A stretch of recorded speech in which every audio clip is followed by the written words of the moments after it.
Buenas tardes, bienvenidos. Vamos a dar inicio a nuestra charla del día de hoy dentro del programa La Colección a Detalle. Este programa que busca presentar los estudios que se han realizado a obras, a piezas de nuestra colección permanente. En esta ocasión, nuestro invitado es el doctor Avan Flores, a quien damos la bienvenida. El título que él ha seleccionado para esta charla es La destrucción de los dioses, la escultura cerámica del posclásico tardío. Avan, bienvenido, muchas gracias por estar esta tarde con nosotros y bienvenidos a todos los que siguen esta transmisión en línea. Avan Flores es licenciado en Arqueología por la ENA, maestro y doctor en Historia del Arte por la Universidad Nacional Autónoma de México. Su línea de investigación se centra en el estudio de las transformaciones, continuidades y coexistencias de la imagen indígena y occidental durante el siglo XVI.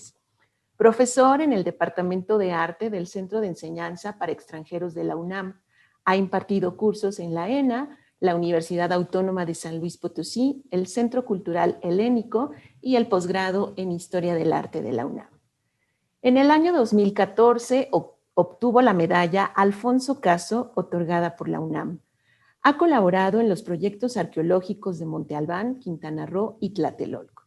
Pues bienvenidos nuevamente, vamos a dar inicio a esta charla. Al final tendremos oportunidad de que nos compartan en los comentarios de Facebook Live sus preguntas para a su vez hacérselas llegar al doctor Avan Flores. Avan, bienvenido, comenzamos. Gracias. Bueno, muchísimas gracias por acompañarnos este día. Buenas tardes a todos. Antes de iniciar esta plática, quiero agradecer sobre todo al Museo Amparo y a Silvia la invitación por poder platicar con ustedes, y también quiero reconocer el enorme esfuerzo que ha realizado el museo para poder continuar con la oferta de actividades en estos tiempos tan complicados. Asimismo, también quiero agradecer al Museo Amparo por permitirme estudiar las piezas que tienen resguardadas en su colección, las cuales son obras fascinantes, y muchas de ellas, sin lugar a dudas, son parte fundamental para comprender nuestro pasado. Una vez dicho esto, en pláticas anteriores que he podido dar en este espacio, en menor o mayor medida, se ha profundizado en las características que tienen las obras de arte, ya sean figurillas planas de estas que se nombran tipo galletas, ya sea las esculturas de piedra de mediano formato. En todos estos casos se ha tratado de hacer hincapié en las características particulares que tenía la obra de arte y sobre todo la imagen en la época prehispánica, y en gran medida las diferencias que tiene con otro tipo de representaciones con las cuales estamos nosotros acostumbrados a convivir. En ese sentido, una de las principales diferencias y características que tenía la imagen en la época prehispánica era un tipo de concepción particular. En ese sentido, sobre todo, como la plática trata acerca de la escultura prehispánica en el posclásico tardío, en el altiplano central, entonces tenemos que adentrarnos un poco en cómo nombraban, sobre todo los grupos nahuas, a la imagen y sus representaciones, para que nos pueda permitir adentrarnos a sus distintas características. En ese sentido, entre los pueblos nahuas del posclásico, el término que se ocupaba para referirse a la imagen era Ixiptla. Recordemos en ese sentido que el náhuatl es una lengua aglutinante, es decir, puede unir distintas palabras, más o menos como ocurre con el alemán, y esto va a dar pie a un tercer sentido, o muchas veces a algo que al traducirse al castellano o alguna lengua que no es aglutinante, forma realmente oraciones completas. En este caso, entonces, la palabra Ixiptla está compuesta por dos términos. Uno es la palabra Ixtli, que significa ojo o rostro, y una palabra que ha sido muy confusa, que es el caso de Xiptla. Xiptla no sale en los diccionarios que nosotros tenemos del náhuatl que se ocupaba en el posclásico y en la época colonial, pero podemos un poco nosotros adentrarnos a su significado por medio de otras palabras. Una de estas es el verbo chipegua, que el verbo chipegua sobre todo significa desollar, descortezar o mondar. Y en ese sentido el verbo chipegua está compuesto por dos palabras, que es chiptla, la que nos interesa para saber cuál es la palabra que está dando origen a Ixiptla, y un verbo que se llama egua, que es levantar. Entonces, la palabra chipegua, al estar unida, está haciendo referencia a aquello que se está descortezando, que tendría la palabra de egua, de quitar o levantar algo, y el chiptla, que es lo que se está quitando. Es decir, es aquella cubierta que está prácticamente protegiendo algo. Con esto, entonces, nosotros podemos ver que el término Ixiptla, vinculado a la imagen o a la representación, puede estar haciendo referencia a distintos tipos de obras. Por ejemplo, si a la palabra Ixiptla le agregamos el tetl de piedra, entonces estaría haciendo referencia a una escultura o a una imagen de bulto. Al colocarlo a esta palabra, la palabra Huahuitl, es decir, madera, se formaría la idea de una escultura de bulto hecha de madera, e incluso también tenemos una palabra para las imágenes pictóricas, que en este caso sería la palabra Tlaixitlayotl. Entonces, en ese sentido, tenemos que hay un término específico para la imagen en el náhuatl, y además de esto, esta misma palabra nos puede dar un poco de idea acerca de cómo se consideraban las representaciones en la época prehispánica previo a la llegada de los españoles. Sabemos que gran parte de las imágenes tenían características particulares, y una de ellas es que podían funcionar como un medio didáctico, es decir, ayudaban a recordar el pasado de un pueblo o las creencias que tenían, o incluso podían transmitir la manera en la cual se realizaban determinados rituales. En este caso, como ocurre en la lámina 3 del Códice Nútal, se cuenta una historia que en lo particular me llama mucho la atención y me gusta mucho, porque justo narra cómo en un momento los mixtecos de Tilantongo pensaban que habían llegado a su pueblo unos hombres hechos de piedra y habían tenido tal poder que incluso los mismos dioses habían tenido que bajar a ayudarlos. Dejando un poco de lado este códice, la imagen también tiene otra particularidad que es muy importante, que es sobre todo que se pensaba que la imagen estaba viva. Es decir, cuando veíamos nosotros una representación de piedra, de cerámica, algo pintado, se pensaba que realmente uno estaba enfrente de aquella energía que se estaba representando. Y esto, sobre todo, puede quedar más claro por medio del lenguaje. ¿Por qué por medio del lenguaje? Porque el náhuatl solamente pluraliza aquellas cosas que se piensa que están vivas. Así, por ejemplo, los peces, el mishin, se puede pluralizar y tenemos la palabra michimen. En el caso de los montes, tepetl se puede pluralizar y tendríamos nosotros la palabra tepemen. Pero hay objetos y sobre todo plantas que no pueden ser pluralizadas. Por ejemplo, tetl, piedra, hace referencia a una sola piedra o hace referencia a muchas piedras. Y lo mismo ocurre con cali, la cual puede hacer referencia a una casa o a muchas casas. En ese sentido, entonces, la particularidad de poder pluralizar un nombre lo que hace es sobre todo que se da a aquellas cosas que se piensan que están vivas. Y entonces, en el caso de la palabra Ixiptla, saber si puede ser pluralizada o no nos daría un poco de luz acerca de cómo se le considera. Y efectivamente, nosotros encontramos que en los textos del siglo XVI se pluraliza y en ese sentido nos está indicando que la imagen está viva. En ese sentido, entonces, surge una gran pregunta de es cómo la imagen adquiría esta vida. Y sobre todo nosotros podemos vincularlo a la idea de que la elaboración, el trabajo manual, era sobre todo lo que generaba esta vida en la pieza, lo que le otorgaba una esencia divina. Y en ese sentido, para poderlo hacer, cuando uno estaba elaborando una pieza, tenía que acompañarse el trabajo con una serie de rituales que transformaban la esencia de un objeto cualquiera a algo que tenía vida. Lamentablemente nosotros ya no tenemos ya no tenemos los textos, ya no tenemos la información que nos cuentan cómo eran esos rituales para darle vida a un objeto. Pero afortunadamente sí contamos con distintas descripciones de rituales parecidos, es decir, de rituales que sobre todo lo que hacían era cambiar la esencia de algo, cambiar la esencia de un objeto, darle vida, o de quitarle vida o quitarle una esencia anímica a una persona. En ese sentido, sabemos que en las festividades que se realizaban en los distintos meses del año, las personas que estaban destinadas al sacrificio debían de pasar por una serie de actos que justo lo que buscaban era transformar su esencia divina y en un momento determinado incluso despojárselas.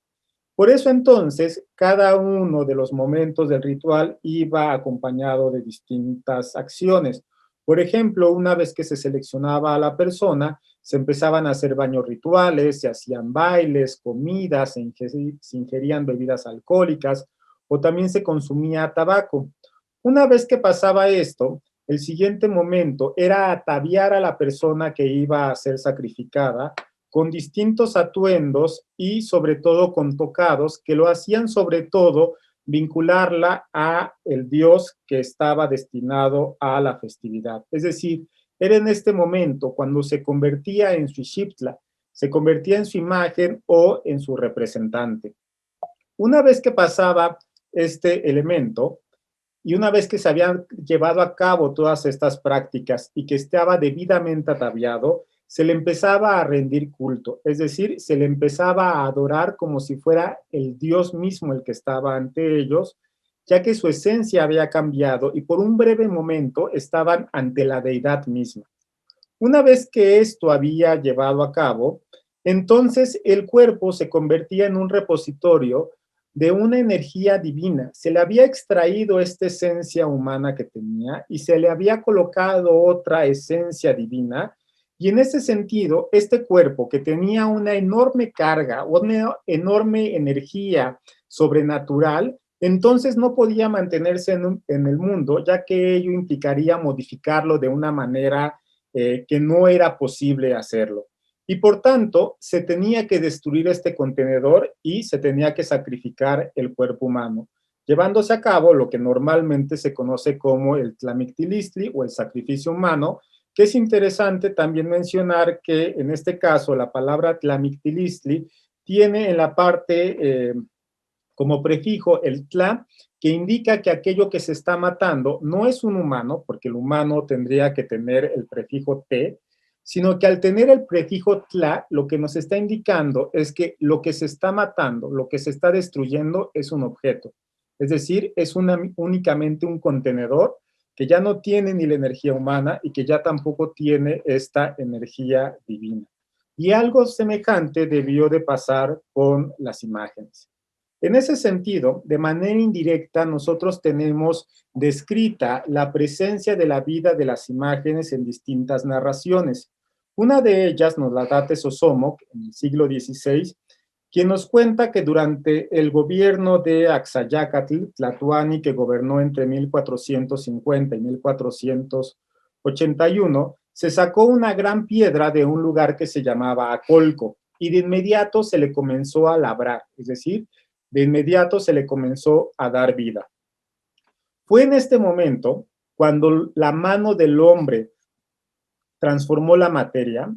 que la piedra empezó a dar signos de vida y empezó a mostrar y expresar su inconformidad de ser trasladada. Aún así, la piedra empezó a ataviarse con papel, se le empezó a incenciar con copal, y entonces con este ritual de cambio de estado se llevó con mucho esfuerzo hasta Tenochtitlán, pero cuando iba pasando por un puente, la piedra se hundió y arrastró consigo a todas las personas que le estaban transportando.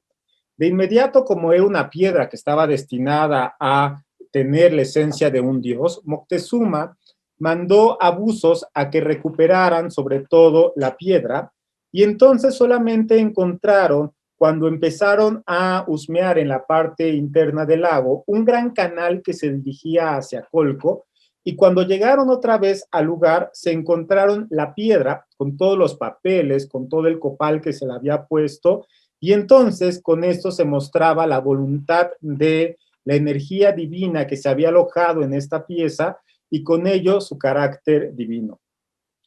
Hay que tener en cuenta que muchas veces la misma obra de arte se va a ver limitada y su característica divina por el material que se está utilizando, lo cual en buena medida va a determinar aquello que se crea y también su uso. Por ejemplo, si pensamos en una escultura de madera, sabemos que esta es fácil de trabajar, que también es resistente, pero realmente el carácter orgánico hace que tenga una vida muy limitada, a pesar de que se han encontrado piezas de madera de hace muchísimos miles de años, realmente son las menos piezas que existen con estas características.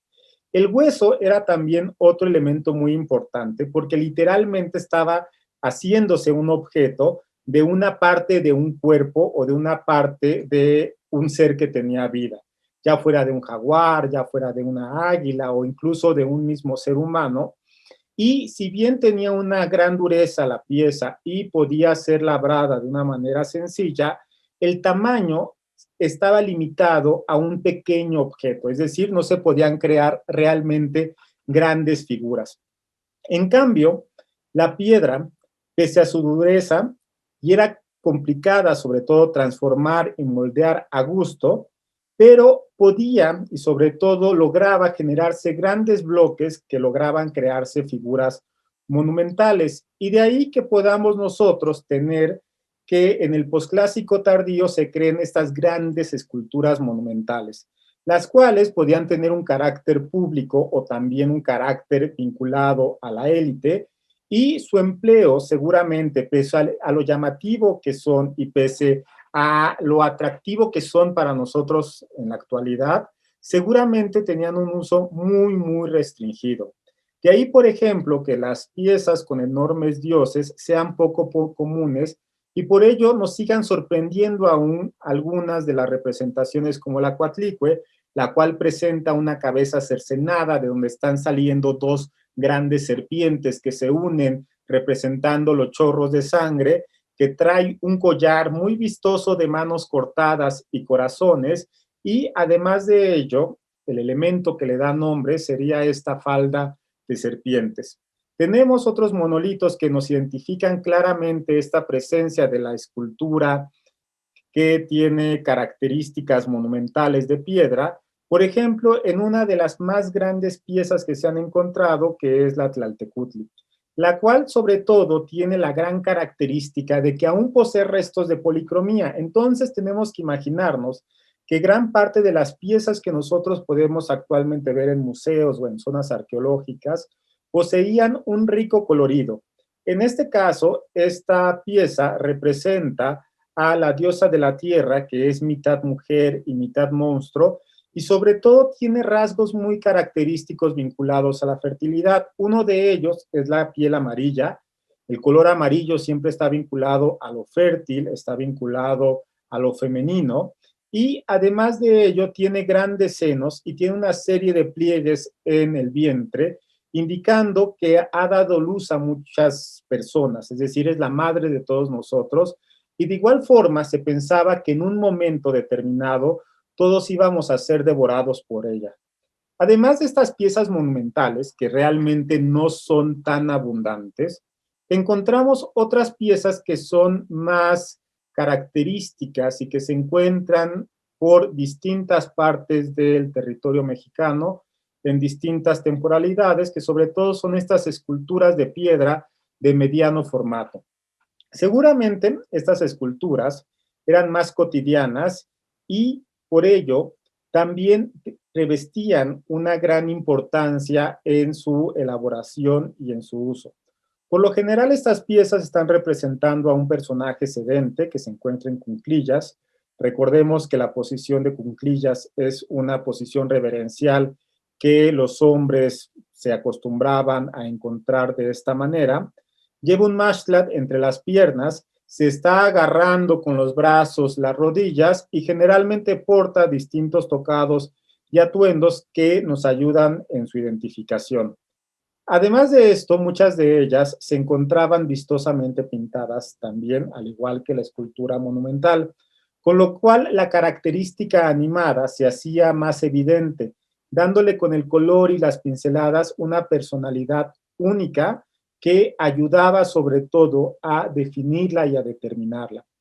En ese sentido, sabemos nosotros que estas piezas tenían un carácter divino, sobre todo porque se han encontrado comúnmente asociadas a las ofrendas que se han excavado en los distintos templos. Y entonces esto seguramente lo que hacía es que la escultura se convertía en un puente entre nuestro mundo terrenal y el mundo divino. Y esto, por ejemplo, se puede ver en las ofrendas que se han encontrado en el templo de Hécatl en Tlatelolco. Pero también se han encontrado estas mismas características en una de las ofrendas más impactantes, que es la 126 del Templo Mayor de Tenochtitlán, donde además de la presencia de estas esculturas, se pueden encontrar distintos materiales que provienen de la costa del Golfo, que provienen del Pacífico también, y que recuerdan sobre todo el gran poderío que tenían los mexicas. De esto, entonces, a pesar de que estas esculturas de piedra de menor formato podían ser más comunes y se encontraban en lugares mucho más diversos que las esculturas monumentales, el material seguía siendo algo restrictivo para la forma, lo cual hacía entonces que se siguieran creando figuras hieráticas, rígidas, que parecían apartadas de este mundo, y entonces generalmente podemos nosotros pensar que la inclusión de estas figuras en las ofrendas, sobre todo, trataba de hacer presente al mundo terrenal en el mundo divino. Y en cambio, la cerámica, pese a que tiene un defecto que es su poca resistencia, es decir, si se te cae una figurilla al piso, seguramente se va a romper, pero a pesar de esta pequeña cualidad negativa, tenía grandes ventajas, que uno era que era más fácil de conseguir, dos, daba una mayor facilidades en la creación, es decir, uno podía crear de una manera más libre, y entonces esto daba como resultado una pieza más cercana a la realidad. Sabemos que las esculturas de cerámica se emplearon en distintos momentos y en prácticamente todas las regiones de Mesoamérica. Sin tratar de hacer un análisis exhaustivo de los lugares donde se han encontrado piezas cerámicas, podemos mencionar sobre todo dos ejemplos que son muy importantes para estos casos. Uno de ellos son las tumbas de Monte Albán que se encuentran en el Clásico, en las cuales se colocaron una serie de urnas que representan a dioses que están acompañando al difunto. Existe siempre una urna de mayor tamaño que está representando a la deidad principal y generalmente se encuentran unas urnas de menor tamaño a los lados. En el caso del Museo Amparo, existe una de las urnas que seguramente es uno de los más bellos ejemplos que nosotros podemos ver de estas piezas funerarias. Está representándose en este caso a un personaje de pie, donde se destaca una gran nariz que se está curveando hacia el frente a manera de trompa, y su tocado está compuesto por unas plumas verticales que se alzan, y de ahí hacia los lados salen unas plumas de quetzal que empiezan a curvearse hacia la parte superior y hacia la parte inferior. Si nosotros ponemos atención en las piernas, en los muslos y en esta pequeña tela que le está cubriendo los hombros, podemos nosotros identificar que se está repitiendo un símbolo que corresponde con un pequeño círculo, con unas lenguas que bajan y se curvean hacia arriba, que quizá esté representando la lluvia o la característica de la fertilidad, mientras que en la parte de en medio se encuentran una serie de cascabeles que están adornando su cintura. También podemos nosotros identificar que en las manos, las cuales se están creando con unas uñas muy particulares que con unas incisiones en forma de T las están creando, podemos ver que está agarrando una vasija que tiene un glifo en el medio que se parece mucho al glifo C, y de ahí están surgiendo unas lenguas ondulantes que están representando seguramente flamas o humo, Y con esto posiblemente está vinculándose a esta urna con la deidad zapoteca vinculada a la lluvia. Otro sitio que es realmente impactante es el caso de el lugar de El Zapotal en Veracruz. Una disculpa, está mal el título aquí, pero justo en El Zapotal en Veracruz nosotros podemos encontrar que se encuentran piezas de cerámica que son realmente impactantes. Y ahí sobre todo se encuentra un altar de Mictlantecutli que se encuentra modelado en barro. De este lugar se puede encontrar que gran parte de la producción cerámica tiene características de un tamaño o una escala normal y sobre todo presentan un gran naturalismo que pocas veces vamos a encontrar en otro momento. La gran cantidad de figurillas que se encuentran en el sitio de El Zapotal están representando a mujeres que tienen una falda recta, la cual se está creando aprovechando una forma tubular que le da origen a la pieza, y de la parte inferior están saliendo unos pequeños pies que tienen una uña muy marcada en cada uno de ellos. La falda se encuentra amarrada con distintos objetos, ya sea un sartal con cuentas o en el caso de la derecha una serpiente que se está anudando a manera de cinturón. El torso pues, generalmente está desnudo y en ocasiones se encuentra pintado de amarillo, color que como ya mencionamos está vinculado a la fertilidad, a la tierra y sobre todo a lo femenino. Podemos distinguir que en las manos muchas veces llevan objetos rituales. En el caso de la figura de la derecha se puede apreciar claramente que lleva una bolsa de copal, lo cual lo identifica o la identifica como un sacerdote. Tienen los ojos cerrados, lo cual nos muestra que están muertas estas mujeres, y tiene un tocado que está compuesto por la figura de dos grandes serpientes que se están yendo hacia los lados, lo cual permite identificarlas como una ciguateteo, es decir, estas mujeres que habían muerto en parto, por lo cual se les consideraba guerreros y entonces habían obtenido el derecho a acompañar al sol durante su trayecto por el firmamento. De estas ciguateteos, en el caso del Museo Amparo, podemos distinguir que a veces, sobre todo, los tocados se convertían en un cabello compuesto por serpientes, como se ve en esta pieza en la cual vemos que el rostro parece ser que está cubriendo otra forma interna, lo cual hace que quede un vacío en la parte de la boca y en la parte de los ojos, acrecentándose con ello esta sensación de muerte. Y de la parte superior vemos cómo surgen dos gruesas serpientes que están representando su cabello, que están representando su tocado y que justo lo está vinculando con estas deidades.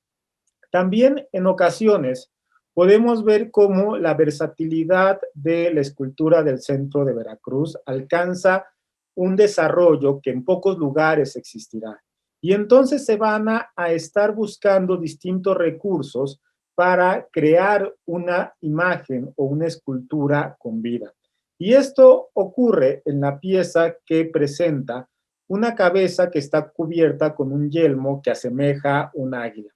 Podemos ver que el rostro tiene grandes ojos con una pequeña orificio en la parte central donde seguramente se ponía algún tipo de piedra para darle aún una mayor cualidad de vida. Y además de esto, posee la boca entreabierta, mientras que en la nariz está surgiendo una barra ceremonial que le está cruzando. Y podemos ver que este personaje era realmente muy importante, ya que también ostenta dos grandes orejeras a los lados, de la cual únicamente nos ha quedado una. Una pieza que también es muy importante es el caso de este personaje con máscara y serpientes en el tocado. El caso es realmente único y no deja de sorprendernos cada vez que lo vemos. ¿Por qué? Porque realmente la manera en la cual se está representando y expresando, pues es algo que no es tan común y que no podemos observar todos los días. En ese sentido, el cuerpo presenta una figura recta y de ahí salían dos brazos tubulares, los cuales se encuentran ya fracturados, al igual que la parte de las piernas. El rostro podemos ver cómo está tenuemente pintado de amarillo y tiene la boca entreabierta, una característica que va a ser común de estas piezas. Y en ese sentido podemos ver cómo tiene una máscara que le está cubriendo el rostro, que se encuentra fracturada y que prácticamente está entreabriéndose, invitándonos a ver la parte interna o invitándonos a ver la esencia que tiene este personaje.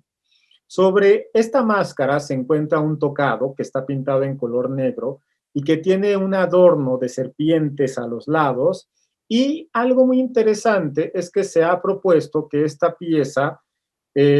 a pesar de este realismo que tiene, probablemente sea debido a un ensamblado de piezas prehispánicas que le dieron una nueva identidad en una época moderna. Es decir, que probablemente esta pieza está intervenida, aunque a pesar de ello los componentes que está ostentando realmente lo convierten en una de las grandes obras de arte que tiene el centro de Veracruz. Pasando un poco al tema que nos corresponde, nosotros podemos darnos una idea de las extraordinarias esculturas de cerámica que tenía el posclásico tardío, gracias a dos piezas que se encuentran resguardadas en el Templo Mayor y que sobre todo dieron a luz con las excavaciones que se llevaron a cabo en la Casa de las Águilas. Una de ellas, que es muy famosa, está representando a un personaje descarnado y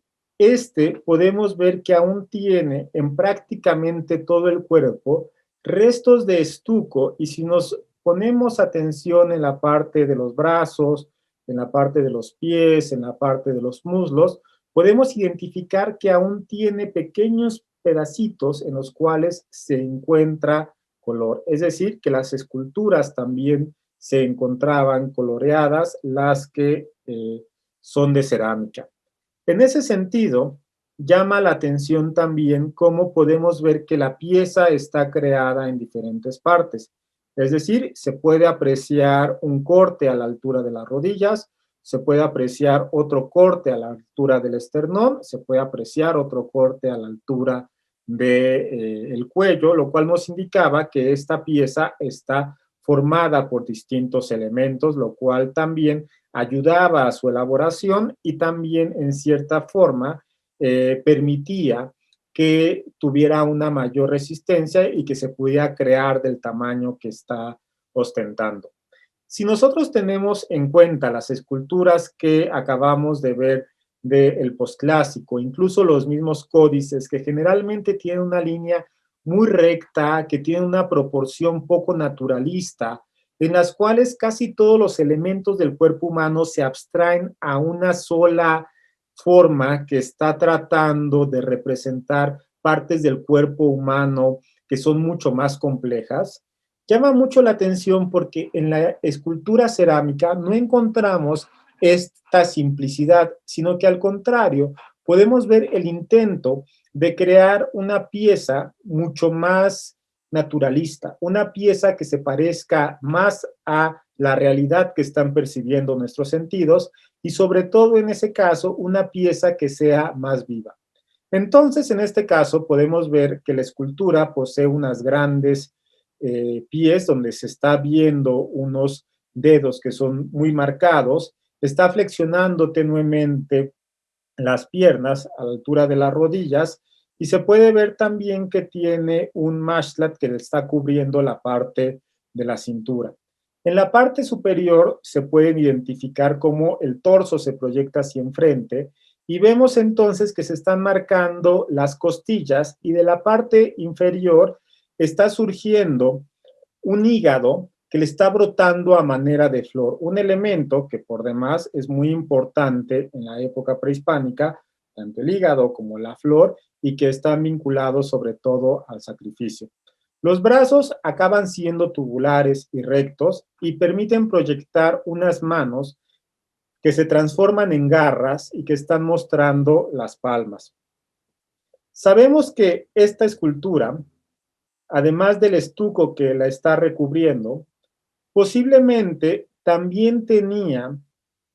una serie de mechones de cabellos que se estaban colocando en estos huecos, lo cual hacía realmente que la escultura cobrara vida y fuera impresionante. Gracias a los códices, uno de estos el códice Magliavecchiano, podemos darnos una idea de los rituales que se llevaban a cabo en torno a estas esculturas. En este caso vemos a 3 sacerdotes, en este caso recordemos que siempre que veamos una figura que tiene la piel pintada de negro, estaremos ante la presencia de un sacerdote. Y entonces, en este caso, estos sacerdotes están llevando en sus manos unas vasijas trípodes, las cuales tienen un líquido amarillo que está saliendo o está brotando de ellas, que seguramente están representando sangre, y en una forma rectangular que tiene en su interior, en un fondo negro, huesos cruzados y cráneos de perfil, se puede ver justo la escultura de Mictlantecutli, que tiene las manos hacia enfrente, tiene este color de piel amarillo y tiene el cabello que se le había colocado en estos orificios en la parte superior, y vemos como un sacerdote, que en este caso está subido en una escalera de una forma un poco anacrónica, le está vertiendo justo un chorro de sangre en la parte superior. Si tenemos un poco en consideración esta escultura, también recordaremos que se acompaña de otra que es muy impresionante, que es la representación de un caballero águila que tiene una forma muy particular. En primer lugar, podemos ver igual esta representación que está hecho en distintos fragmentos. En el caso inferior podemos ver unos pies con unas sandalias muy llamativas, y cuando vemos poco a poco subiendo, se puede identificar que se encuentran las garras del águila bajo las rodillas de una manera muy evidente, que incluso se convierten en un foco de atracción de la pieza. La parte de los muslos, la parte del vientre y la parte también del pecho, podemos distinguir que no se trabaja tanto. Si lo comparamos con el Mictlantecutli anterior, podemos distinguir cómo esta representación lo que está creando básicamente es una forma mucho más sencilla y una forma muchísimo más simple. Y entonces es de esperarse que esta parte lo que se hacía era que se estucaba y se detallaba con pintura. De la parte de los hombros volvemos a ver cómo surgen estos tubos que están representando brazos, y también es interesante identificar cómo se están creando unas alas esquemáticas que están saliendo de la parte del brazo y también de la parte del antebrazo, y que se crean una serie de curvas o una serie de orlas para representar las alas. En la parte superior nosotros vemos el rostro que está emergiendo de un casco de águila, y de igual forma vemos estas características con los ojos abiertos, que seguramente se pintaban para darle una mayor característica de vida, y vemos que tiene la boca entreabierta. Estas dos piezas, la de Mictlantecutli con la del guerrero águila, servían sobre todo para representar el viaje ritual que realizaba el gobernante en su entronización hacia el inframundo, su lucha en el Mictlán y su victoria, es decir, su lucha en la región de la muerte, y su posterior resurrección en el alba, mismo recorrido que cabe mencionar también realizaba el sol cada día.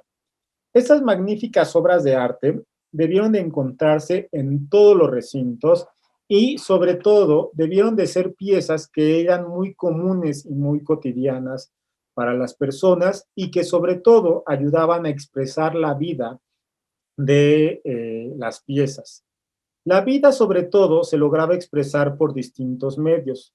A veces esto se hacía dándole rasgos particulares, personalidades únicas a las piezas. Esto ocurre en esta pieza que está representando a un personaje de élite que tiene el cabello corto, y además nos muestra un rasgo o una expresión muy ruda o poco amigable si lo comparamos con otras que podemos encontrar. En este caso, tiene los ojos abiertos, se marcan los párpados,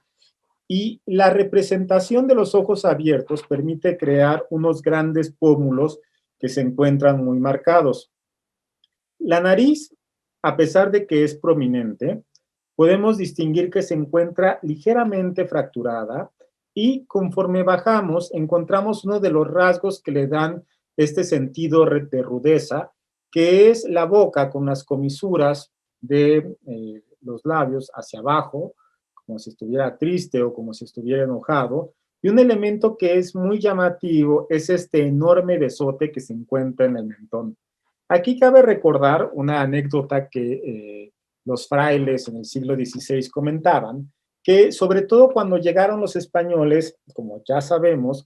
se encontraron con formas de comportamiento, con ideas, creencias, edificios, animales, plantas, es decir, se encontraron literalmente con un mundo distinto. Y una de las cosas, sobre todo, que más les llamó la atención eran las vestimentas. No tanto las capas, los mashtlatl o los huipiles, sino sobre todo con estas formas de ataviarse, con collares, con pulseras que tenían muchos de los grupos indígenas. Y una de las partes que sobre todo parecía ser que les conflictuaba mucho era justo los besotes que se ponían en la parte inferior del labio. Y este elemento, que además era muy importante para los grupos indígenas, porque lo que ayudaba era representar su prestigio y sobre todo en muchas ocasiones también su valentía, entonces era algo que literalmente quien lo portaba ayudaba a diferenciarse del resto. Entonces, cuando los frailes llegaron, lo primero que se empezó a pedir era que se quitaran estos elementos que traían aquí, y entonces, como era un elemento de poder y que no se podía únicamente tirar, incluso muchos de ellos seguramente habían pasado de mano en mano desde el tatarabuelo, y entonces lo que se hizo fue que se empezaron a colgar para justo seguirlo mostrando, pero en ese sentido quedaba aquí un enorme hoyo y cuentan muchos frailes que les conflictuaba aún más porque mientras hablaban con los nobles indígenas, se les escurría la baba por el hoyo que les quedaba y de esa manera entonces parece ser que el remedio que tenían los frailes para este tipo de ornamento que les resultaba extraño acabó siendo un poco más contraproducente. Además de esto, además de esas expresividades que tenían los rostros, en ocasiones también la vida de las formas cerámicas se podía mostrar con el movimiento de la pieza. Hay que tener en cuenta que generalmente nosotros desde Occidente tenemos la idea de que una escultura está hecha para colocarse en un lugar y sobre todo para que no se mueva de ahí.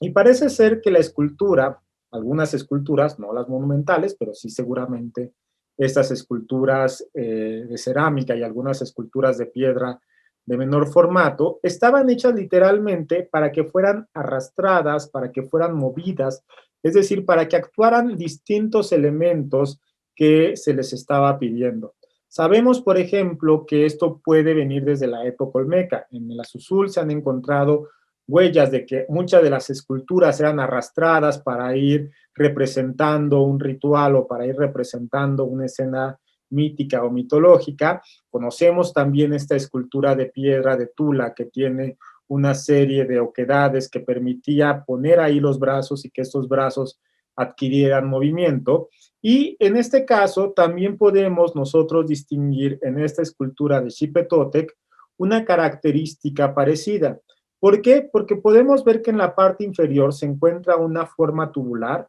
la cual se colocaba dentro del pecho y esto permitía que la cabeza literalmente se moviera o que pudiera tener distintos movimientos. Es decir, era como si fuera un gran muñeco.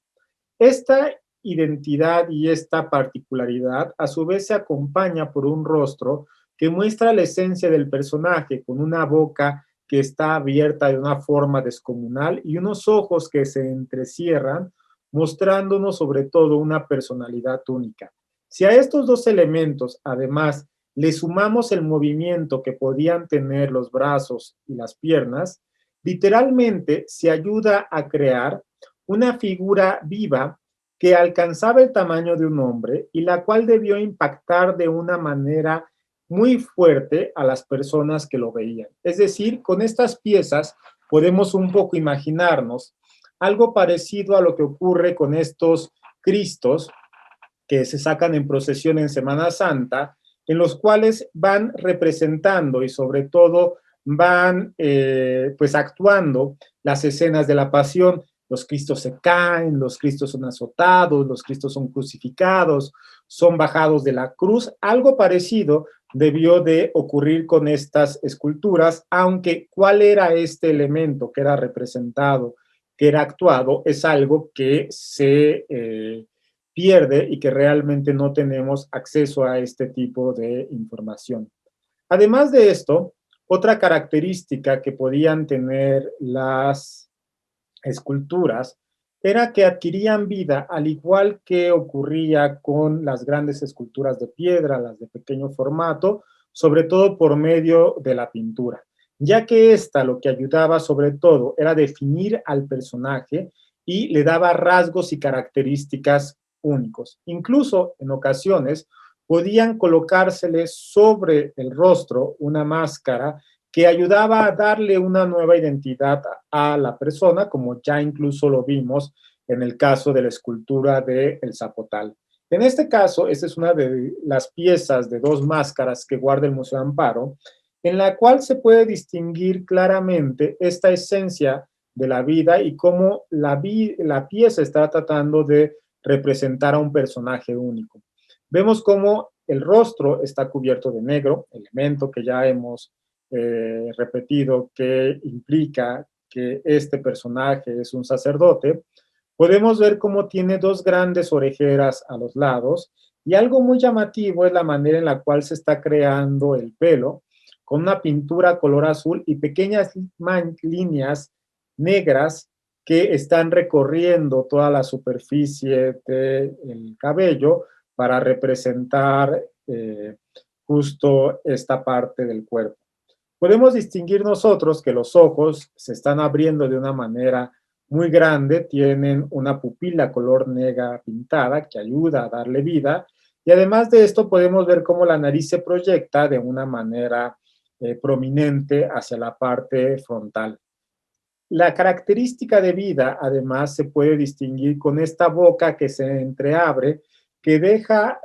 abierto o deja sobre todo visible la parte de los dientes y de esa manera está dando características particulares y únicas por medio de la pintura. Pero además de esto,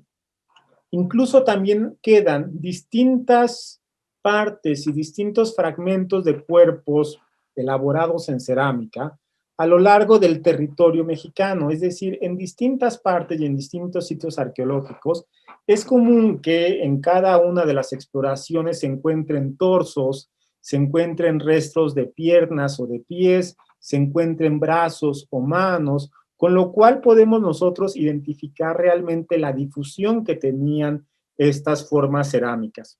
Un caso que guarda el Museo Amparo, que a mí en lo especial me llamó mucho la atención, es el caso de esta mano con Ollantaytambo.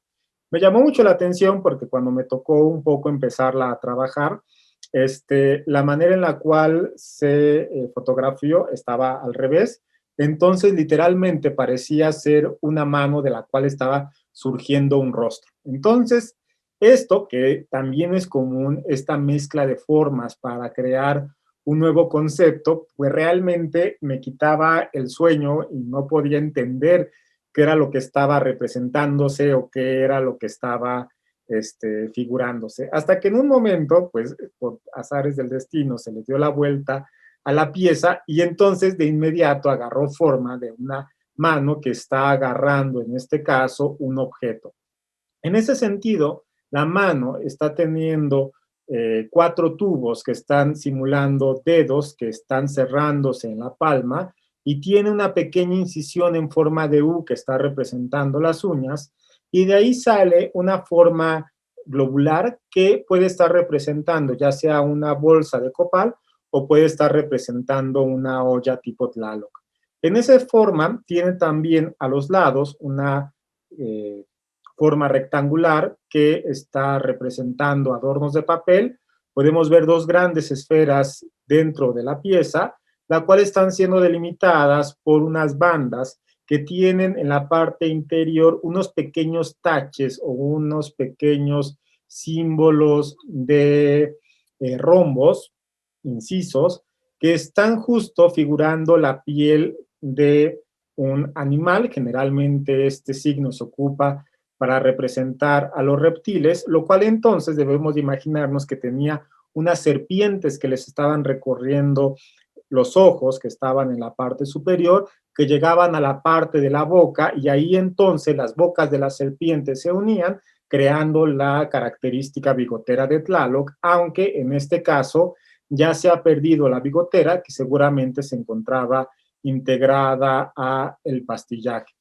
Aún así, cuando vemos todas estas piezas, surge irremediablemente una pregunta, que es de si tenemos o si estas piezas eran tan comunes,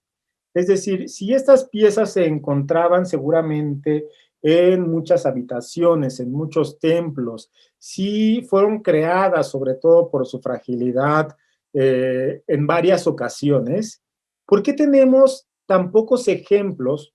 completos de estas esculturas que se realizaron en el posclásico?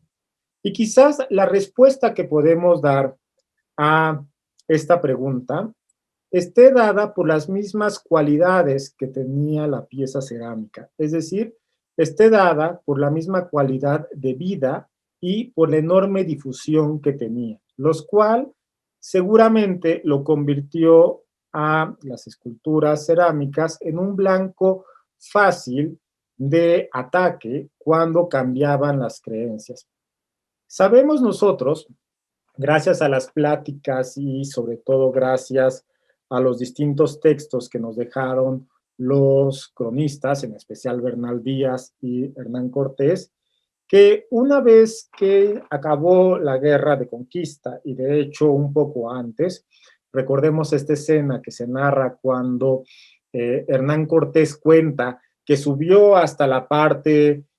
superior, hasta los templos en los cuales se encontraban las principales deidades de los mexicas, y que incluso, según él, dice que convenció a Moctezuma de que limpiara ahí esos cuartos y destruyera a los dioses y que pusiera ahí una imagen de la Virgen de Guadalupe, aunque luego Bernal Díaz nos cuenta que realmente esto no ocurrió y que lo que pasó fue que Moctezuma se enojó muchísimo por el sacrilegio que estaba haciendo Hernán Cortés de siquiera pensar que podían quitar a sus dioses o poner otro dios en la parte superior del templo. Pero entonces nos muestra cuando menos esta primera narración la idea de destrucción de los dioses, de destrucción de los ídolos.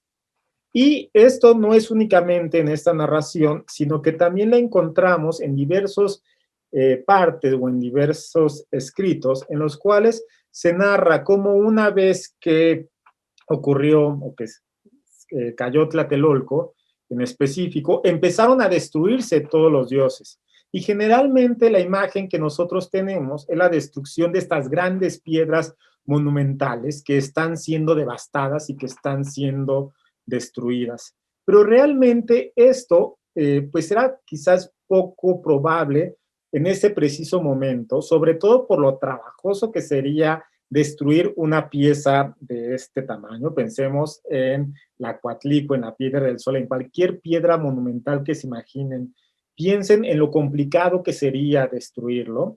y quizás más bien esta destrucción de dioses que se llevó a cabo justo está representando la destrucción de las esculturas de barro. Y entonces podemos imaginarnos esta escena en la cual un español sediento de la destrucción de estas imágenes, le está dando un certero golpe con su espada, con un garrote, con su escudo, con algún otro elemento, a una imagen que, como vimos en el caso de Mictlantecutli, estaba pintada, que parecía tener vida, que tenía cabello y que además muchas de ellas estaban cubiertas de sangre. Ante este golpe certero, posiblemente saltaban distintos fragmentos de barro ante los ojos atónitos del indígena, y con ello entonces lo que veía, en este caso el náhuatl, era posiblemente cómo se liberaba esta esencia divina que estaba aprisionada dentro de la obra, y con ello únicamente se estaban dejando en el piso los fragmentos de dioses, es decir, estos que logramos nosotros identificar en distintas partes de la República. Y muchísimas gracias por su tiempo, muchísimas gracias por el espacio, y no sé si alguien tiene alguna pregunta al respecto. Muchas gracias, Aban. Vamos a esperar a que nos compartan sus preguntas en la sección de comentarios, por favor.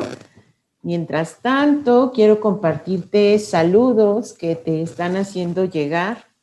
Gabriela Micoli desde Argentina, Alicia Ilescas, Gabriela Cázares te manda saludos, José Juvencio Moya también te manda muchos saludos, y vamos a esperar unos minutos para que nos compartan sus preguntas. No sé si antes de iniciar con las preguntas tú quisieras abordar también el tema de una de nuestras esculturas que tocaste casi al inicio, esta escultura de Cosijo, Aban, donde haces referencia a la urna. A mí me gustaría si puedes comentarnos un poco más sobre esta pieza. Sí, en este caso realmente es una pieza muy complicada. Generalmente la misma trabajo arqueológico ha tenido ciertos puntos de interés más que otros, y en este caso, bueno, el centro de México siempre ha sido un parteaguas en el cual la investigación, tanto de distintas características, digamos, ha estado enfocada en sitios como Teotihuacán, el Templo Mayor, Xochicalco, Cacaxtla, en muchas partes, ¿no? Otro de los grandes focos también acaba siendo el área maya, que pues es poco probable que uno cuando vaya a sitios como Bonampak, cuando vaya al mismo Chichén Itzá, a Mayapán o algún otro, no quede impactado de estas creaciones que tienen los mayas, o en Tikal, o en Copán, o en distintos lugares. Y en ese sentido, sobre todo, la parte de Oaxaca ha sido estudiada de una manera profusa, la parte de Monte Albán, y sobre todo empezó a tener cada vez más impacto la parte de el descubrimiento de las tumbas. Entonces las tumbas fue un parteaguas para que la región de Oaxaca empezara a tener cada vez un mayor impacto y fuera cada vez mucho más interesante para los investigadores que se acercaban a esta región. Las tumbas en cierta forma realmente son impactantes, ¿no? En ese sentido debemos de tener en cuenta que la idea de muerte que existía en casi todas las partes de la época prehispánica, pues eran distintas a la idea de muerte que nosotros tenemos. Para nosotros la muerte es algo aparte, ¿no? Algo ajeno. Es decir, cuando tenemos un lamentable fallecimiento, generalmente la persona queda un poco alejada de nuestra cotidianidad, enterrada en alguna parte o resguardada también en algún lugar. Y en ese sentido, entonces, en la época prehispánica no ocurría tanto eso. Y podemos encontrar sobre todo dos grandes tradiciones de manera de tratamiento del cuerpo, ¿no? Una en la cual el cuerpo era depositado tal cual, y otra en la cual se quemaba. Se cuenta que luego se apaleaba para poder romper los huesos y que quedaran pequeños fragmentos, y estos muchas veces eran colocados debajo del fogón. Otra tradición era sobre todo la de enterrar tumbas, pero esta tumba se encontraba debajo de la casa o debajo de los basamentos, es decir, se tenía un contacto directo con ella, y esto permitía sobre todo bajar a la tumba y estar en contacto con las personas fallecidas. Que esto incluso es interesante porque, como recordarán, en el pueblo de Pomush, en Campeche, justo en el Día de Muertos, se sigue teniendo un cierto acercamiento de esta manera. Es decir, lo que se hace prácticamente es sacar los huesos, limpiarlos y volverlos a meter en el Día de Muertos. Y algo parecido debió de ocurrir en la época prehispánica, en lugares como Talbán, el área maya, en el cual lo que se hacía era que se enterraba sobre todo los huesos, y estos huesos, después de un cierto tiempo, lo que se hacía era que se limpiaban y entonces se tenía una cierta contacto o una cierta claridad cada vez más cercana con los fragmentos de nuestro antepasado, los cuales incluso muchas veces acababan convirtiéndose en deidades. Por ejemplo, hay una narración que a mí me gusta mucho y que creo que siempre la ando repitiendo, en la cual una vez que los españoles llegan y entonces empiezan a tener esta parte como hambrienta de oro y le están preguntando a todas las personas que dónde está el oro que ocultó Moctezuma porque lo vieron y no sé cuántas cosas, entonces vieron cómo las personas iban saliendo con unos bultos y lo que hacían por lo general los españoles al inicio era darle una tajada al bulto, lo abrían y cuando veían adentro solamente habían huesos y cuentas de jade, ¿no? Es decir, lo que se tenía ahí era un bulto mortuorio, que valga sobre todo el tema, estaba considerado también como una de las principales representaciones de la esencia divina, y entonces lo que estaban sacando realmente los indígenas eran sus dioses, y lo que estaba ahí enterrado era un pasado que había sido deidificado, que se había convertido en deidad, y que terminaba realmente con una característica divina, lo cual seguramente pasó también en el caso de las esculturas y de las tumbas de Oaxaca. Entonces, estas tumbas, además de una serie de atavíos que están empezando a tener los objetos, generalmente van a acompañarse por las urnas, que es interesante porque aún no hay un consenso en torno a qué se ponía dentro de la urna. En un inicio se pensaba que eran las cenizas, pero realmente al encontrarse los huesos, pues no tenía mucho sentido que hubiera cenizas y que hubiera huesos también, y posteriormente se ha pensado que podían ser contenedores de objetos rituales, de sangre o los elementos en los cuales se colocaba cuando bajaban a visitar al difunto algún tipo de ofrenda. En ese sentido, entonces, se encontraba una grande, algunas pequeñas a los lados, y en el caso justo de la escultura del Museo Amparo, que es impresionante, justo tenemos a un personaje de pie que tiene estos signos de lluvia por todo el cuerpo, que tiene también algo muy característico del dios Cosijo, que es esta nariz que surge, se enrolla hacia la parte interior y generalmente tiene como unos pequeños dientitos, como si fueran dientitos de conejo, y entonces son elementos que nos permiten caracterizarlo como Cosijo. En las manos, efectivamente, trae una pequeña vasija con el glifo C, que es como una M que se está creando, y de ahí surgen dos grandes volutas o dos grandes lengüetas que, sobre todo por la plástica que se está creando en este momento,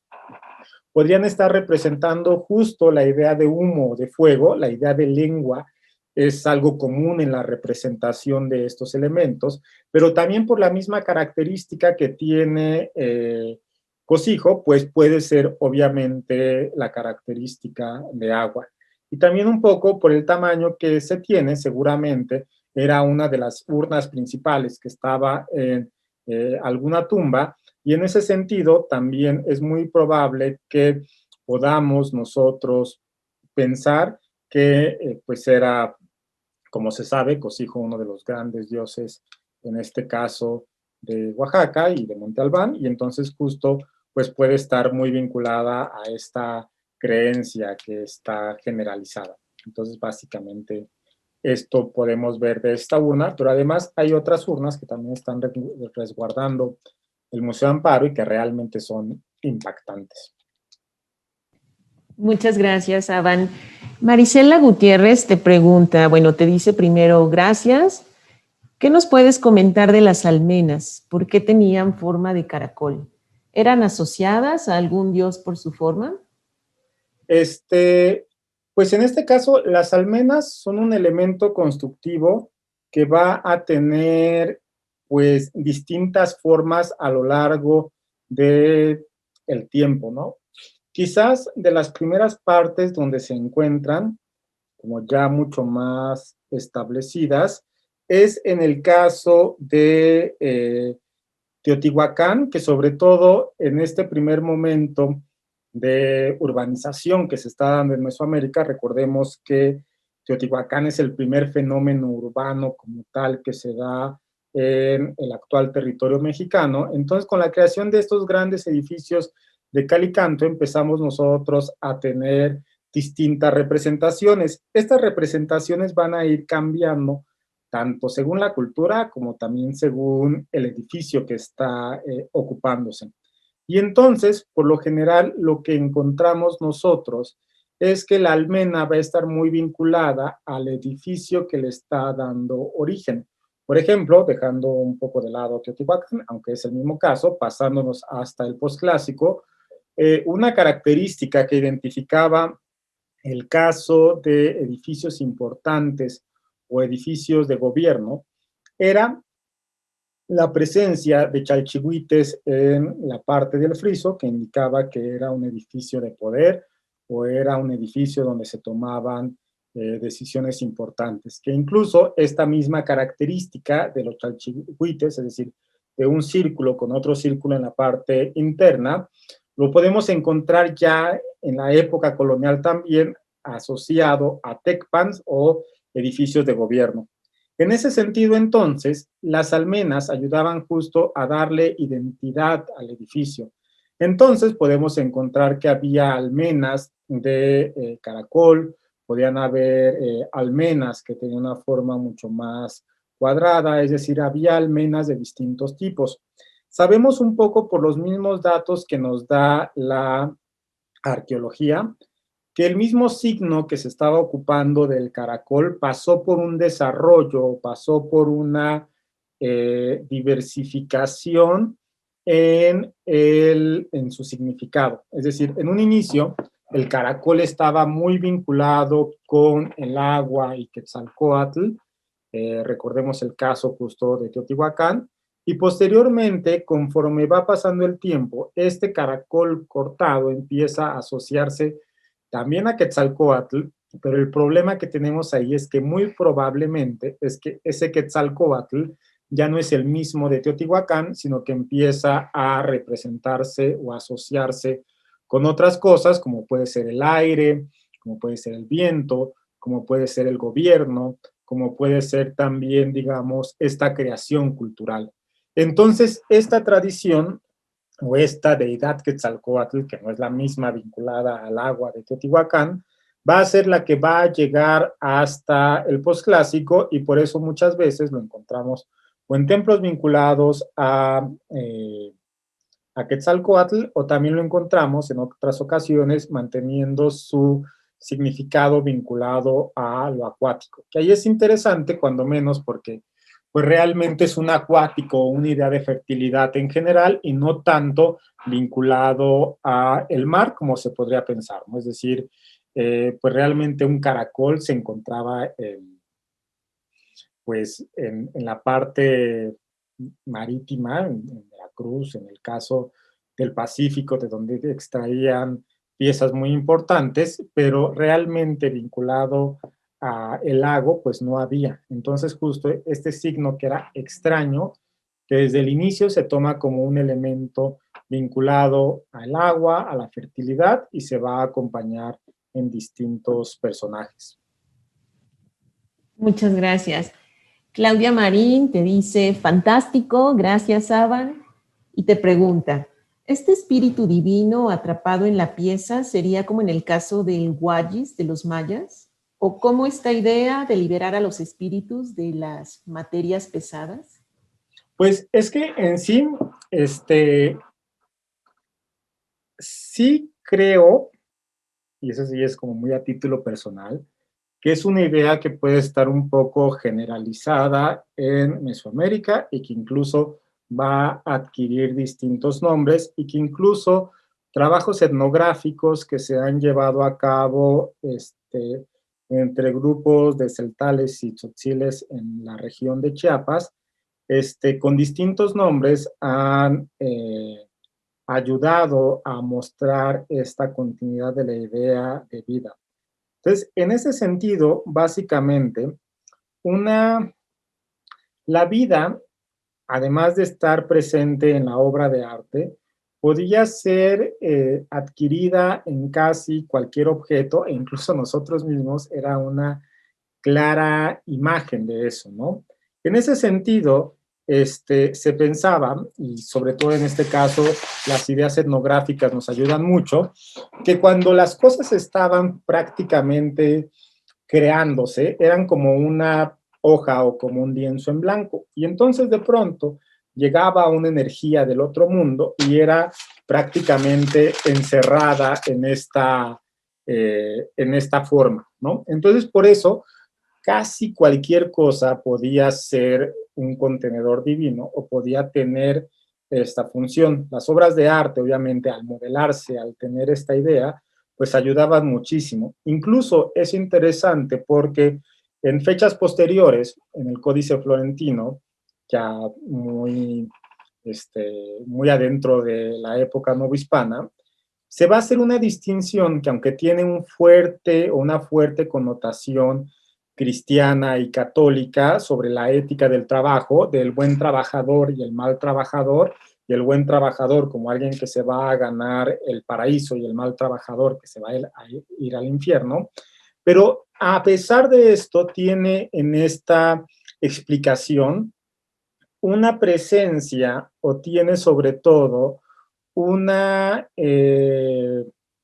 un pequeño rastro de las anteriores creencias que existían. Y entonces, en una de estas es sobre todo cuando se dice que el mal artesano o el mal pintor, sobre todo creo que era,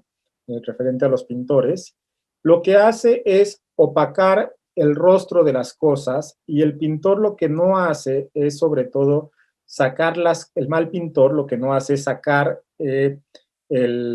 la imagen de su corazón. Esta parte en la cual entonces el buen pintor lo que se hacía era darle un rostro a las cosas y sobre todo sacar las cosas de su corazón, lo que está ahí presente es un difracismo que es el de rostro-corazón, que aunque han habido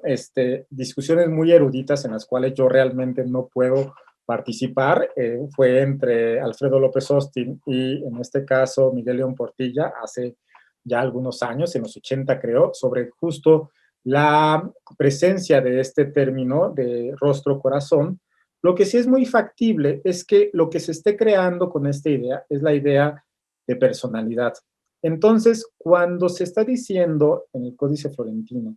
que el mal pintor no le da rostro y no lo saca del corazón, lo que se está diciendo es que no le da personalidad a la pieza. Y en cambio, el buen pintor que sí lo saca de su corazón y que además sí le da una personalidad o un rostro, le está creando justo una identidad única, le está creando una personalidad y personalidad solamente podían tener, digamos, las cosas vivas.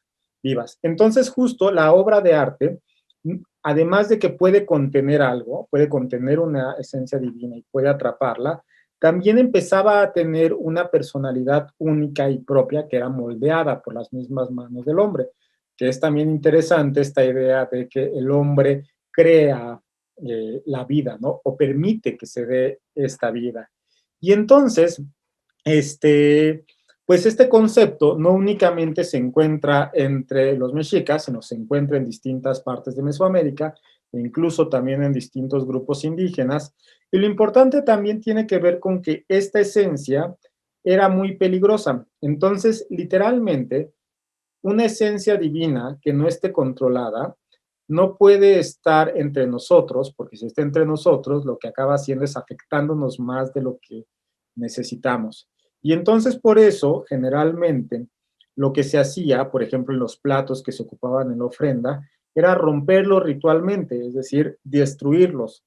Y en este caso, eso se encuentra en el área maya, se encuentra en todas partes del mundo, la destrucción ritual de las cosas. Y entonces esta destrucción lo que permitía es que una vez que ya se interactuaba la energía en este mundo, entonces una vez que estaba aprisionada, lo que se hacía es que este lienzo se volvía a desdoblar y entonces la energía se integraba a el otro mundo. Y entonces en ese sentido, sí es algo que nosotros podemos encontrar en distintas regiones, aunque también algo que desafortunadamente hace más falta y que tiene que ver sobre todo por los distintos textos que nos dejaron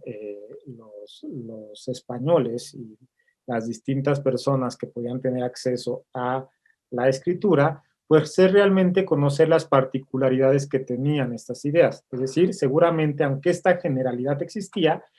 tenía sus matices en el área maya, tenía sus matices en Veracruz, tenía sus matices, seguramente grandes matices en Occidente, por lo que nos dejan ver las piezas recuperadas en las tumbas de Tiro, tenían sus matices en Oaxaca, e incluso el mismo lenguaje nos muestra que en una región que nosotros creemos que es tan homogénea como es el Valle de México, las distintas formas en las cuales se ocupa el idioma y las distintas formas que se ocupa el náhuatl, seguramente tenía también variantes particulares. Entonces, pues eso realmente, hasta que no encontremos alguna metodología para poder extraer estas diferencias, pues nos tendremos que seguir quedando en buena medida con las generalidades y haciendo, o poniéndolo entre comillas, que esto era igual. Y únicamente, como para finalizar esta larga respuesta, yo creo que algo que tiene la posibilidad de mostrarnos estas diferencias es justo la obra de arte, ¿no? Es decir, ya que el idioma no nos lo permite hacer, la obra de arte, cuando se tenga una mayor claridad en su desarrollo, seguramente nos podrá mostrar estas particularidades que existen en cada región y que además, como se puede ver, es un tema que pues seguramente, pues no sé si a mí me toque ver resuelto, pero que pues puede ser para dentro de muchos años, décadas, cuando empecemos un poco más a poder fragmentar más estas piezas que se encuentran en todo el territorio. Muchas gracias. María Guadalupe Gutiérrez te pregunta si entonces esto que explicas es lo que llamaríamos el aura del objeto. Pues más o menos. Es que justo cuando menos mi idea que tengo del aura está más creada como para piezas contemporáneas, ¿no? Justo está siendo todo lo que está pues interviniendo en un objeto, pensemos en la Mona Lisa o en el David de Miguel Ángel, ¿no?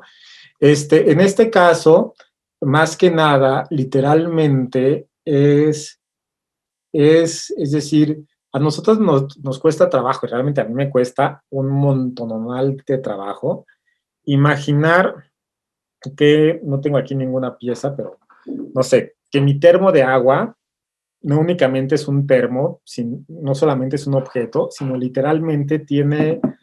una personalidad, tiene una esencia, tiene, es decir, prácticamente todo lo que yo tengo. Entonces, justo que yo soy como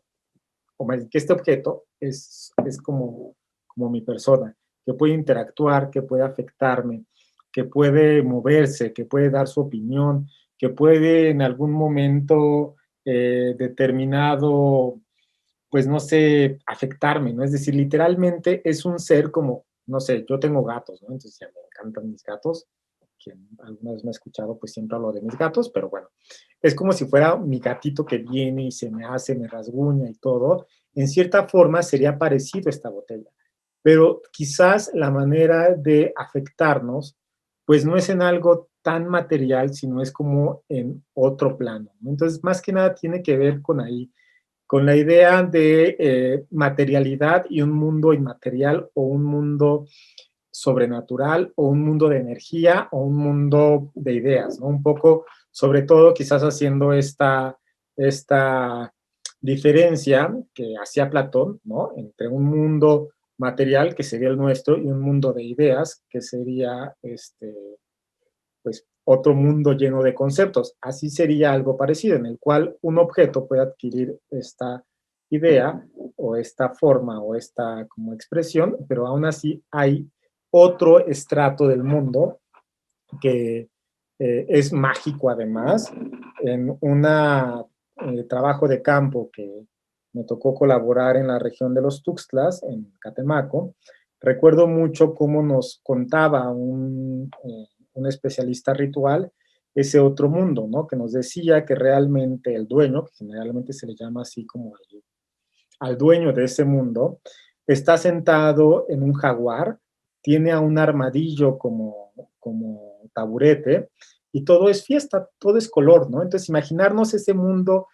que no es material, sino que son ideas y conceptos, y que parte de ese mundo puede ser atrapado en un objeto, literalmente trastoca un poco nuestra idea del mundo, de lo anímico, y algo que cuando menos a mí se me hace muy importante rescatar es que también nos permite ver que nuestra idea realmente es una entre muchas, y entonces también nos ayuda a valorar y sobre todo a darle una trascendencia a estas otras explicaciones del mundo que tienen igual de validez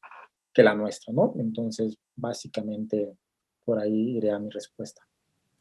Perfecto. Y finalmente, Gaby Martí, te pide si puedes compartir alguna bibliografía sobre el tema, por favor. Claro, cómo no. Bueno, trabajos que les recomiendo mucho, sobre todo en este caso, de antropología. Johannes Neurath ha trabajado mucho el tema, sobre todo entre la parte de pueblos indígenas contemporáneos para antropología. Pedro Pitarch lo ha hecho sobre todo en la parte de grupos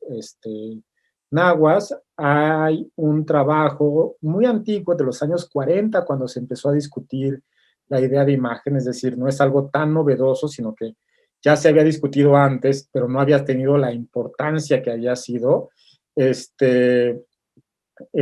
escribió de un inglés que ahorita no recuerdo el nombre, pero el texto se llama justo Ixiptla, y también en este caso, bueno, mi tesis de doctorado, justo que está en línea en la página de la UNAM, trata un poco un capítulo, bueno, una parte acerca de cómo el Ixiptla o las características que tiene el Ixiptla y luego sus transformaciones a la época novohispana, porque además es interesante que esta presencia del Ixiptla nahua lo que permite luego es que las imágenes cristianas también cobren vida, ¿no? Es decir, estas imágenes que aparecen como la Virgen de Guadalupe, que sangran. Hay una historia que a mí me gusta mucho, que cuenta acerca de que un día había dos grupos de indígenas peleando por un Cristo en Tlatelolco, y entonces uno aventó una piedra, y entonces esta piedra le pegó al Cristo en la espinilla, y entonces se le hizo morada y además se le hinchó, y entonces justo lo que nos muestra es como esta cualidad del Ixiptla que sigue presente, pero ahora se le da a las imágenes cristianas, ¿no? Que es un tema padrísimo, porque además se cuenta en los textos que las imágenes no únicamente implica que el indígena las tuviera, que además parece ser que el indígena se vuelca a tener imágenes, es decir, incluso hay cronistas que se dice que lo que un indígena no gastaba en ropa, gastaba gustosamente el triple o el quíntuple en imágenes. Y entonces se contaba que estas imágenes no únicamente tenían que ser tenidas, sino que tenían que ser atendidas, es decir, se les daba de comer, en ocasiones se les ponía casas completas, se les tenía que estar cuidando, como si fuera literalmente cualquier imagen, lo cual nos muestra este tránsito que se está dando en el concepto de Ixiptla y que va a ser algo que va a determinar en buena medida estas prácticas cristianas o cristiano-indígenas que se van a desarrollar a lo largo del siglo XVI y también en parte del siglo XVII. Entonces, justo en mi tesis de doctorado también pueden encontrar como este pequeño esbozo.